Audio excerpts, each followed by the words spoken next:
Hi, I have three speeches here from TEDTalks.com that I'm going to briefly review and go over. All very interesting speeches, and I'll just go through the titles really quick. The first one was called Three Things I Learned While My Plane Crashed. Second one was How I Named, Shamed, and Jailed. And the third one was called Dare to Disagree. So the first speech was by Rick Elias. It lasted 5 minutes. It was very short. It was very hard-hitting. All of his sentences were short. He had dramatic pauses, just a little pause between each one. And he started the whole thing out with vivid imagery. So you could just see yourself. You were sitting in the plane. There was smoke that was filling the air around you. You'd hear the noise because he imitated the sound of the plane. And he said, "Imagine a big explosion." And that's how he delivered the whole speech. It was just short, sweet, to the point. One of the statements he made was, 2 minutes later, three things happened at the same time. And then he proceeded to just list them all down. He said it all changes in an instant. He said, time I wasted. He thought of the time he'd wasted. I no longer try to be right. I choose to be happy. He said, dying is not scary, but it's very sad. He said, he was given another gift to see into the future and come back and live differently. And he said, what would you get done that you're waiting to get done because you think you're going to be here forever? And just using sentences like that meant to me that he had thought this out and he was not wasting anyone's time, because everything he said you wanted to take as your own. You were like, oh, I want to listen, I want to understand this, and I'm so glad I didn't have to go through what he did to understand what he's saying. I learned to fly a plane myself last year. I never had any experiences like that, but it's just something that kind of makes you stop and think about it, and it only lasted 5 minutes. So the whole thing, and even the way he ended, he just kind of quickly summarized one or two sentences and just went over it real quick and then left. So you're just like, just sitting back like, wow, every word, you wanted to listen to it over again just to hear the other, just to make sure.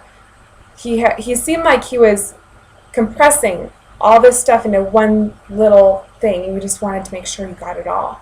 So I really enjoyed that speech, and I feel that anybody that watched that speech can get something out of it.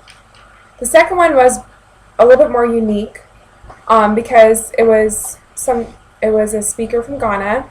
I can't pronounce his name very well, but I believe it's as follows: Anas Arimea Anna.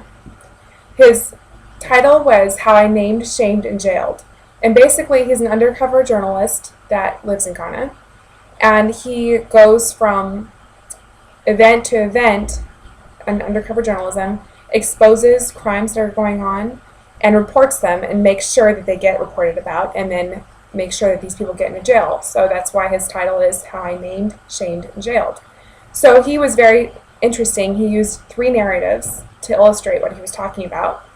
And he used PowerPoint presentations, PowerPoint slides, videos, and images to illustrate these things. So the first one was Spirit Child. So it came up on the line, Spirit Child. It was all black and it had like white letters on it, Spirit Child. And he was saying that's what they call the children over there that can't give anything to society or are handicapped. So basically they're not considered good enough to live. So there is actually things over there that go on where people come out and create a poison and make this poison in like a hole in the ground. And so it showed his undercover footage, just, the blue flame coming up, and then them going into the hut. He had kind of sabotaged them by putting like a doll that looked like a baby in there. So once he got them into the hut, he called the police. So the police came over in their motorcycles and everything and arrested these guys, and then he saw them in the newspaper and everything. So he literally illustrated everything he does in that one story. And he used another graphic story to kind of illustrate that one. And then, so his point was hardcore evidence must be shown to bring solid results. So he showed the hardcore evidence, and he showed the solid results, which was all of these newspapers with kind of like an African music playing in the background, but it just being newspaper after newspaper, and just how the different politicians were praising on us, and then politicians that were trying to get out of things that he exposed them in, and things like that. So it was pretty amazing what he's done. And he used he used those newspaper clippings as proof to illustrate that what he was doing was actually making an impact. And one of the other things that was really hard-hitting during the whole speech was that he was actually wasn't showing his face. So he was wearing a baseball cap with a hat over that, and then he had wires coming down over his face. So you couldn't see anything. You couldn't see his face, or if he turned his face to the side, you couldn't see the outline because it wasn't just covered. It had wires and all these things over it. They were red and white wires. So it was just so the whole time you were listening to him, you were forced to listen to what his words were, and you're also being reminded of what he was because you could see all this in front of his face. So it was a very powerful speech. And he used a spotlight sentence, "I told you I couldn't come here without giving you something special." And then he illustrated how somebody had gotten him into a lawsuit and he'd voluntarily allowed himself to be arrested. And then he launched into a story about how he actually was still videotaping undercover in the prisons and showing the conditions that people had to deal with and stuff. So it just was really amazing, and I believe without the props he used, with the video and picture imagery, and even the face, which I know that was real, it wasn't a prop. But all those things came together to really bring his speech alive and just emphasize to us all that what's happening over there is real and it can be changed. So it was a pretty inspiring speech. And the final speech I watched was by Margaret Heffernan. And Margaret Heffernan is a prominent businesswoman, and she's apparently been a CEO in 5 past businesses. So she had a whole nother way of delivering a speech compared to the last 2 that I've illustrated. So her speech was called Dare to Disagree.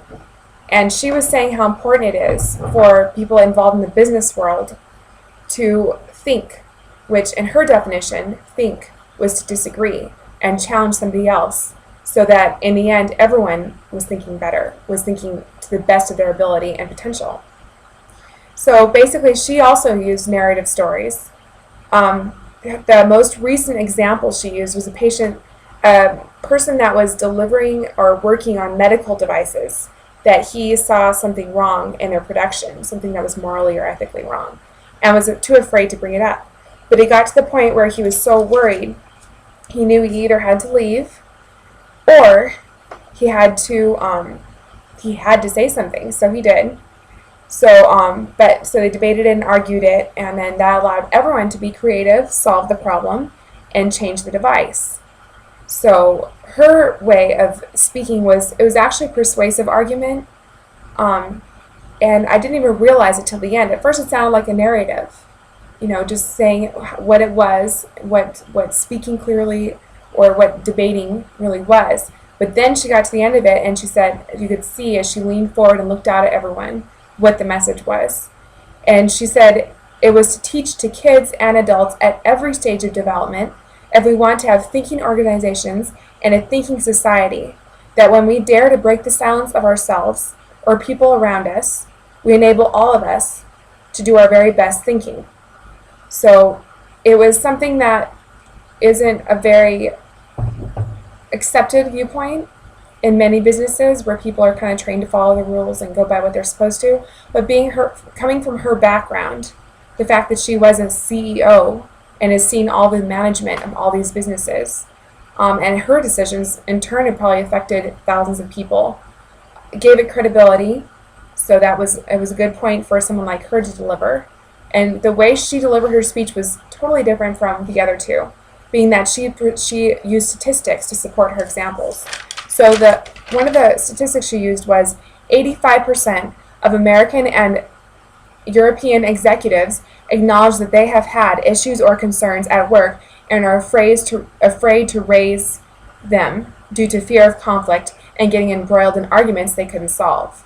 So that just kind of definitely gave credibility to the things that she was saying.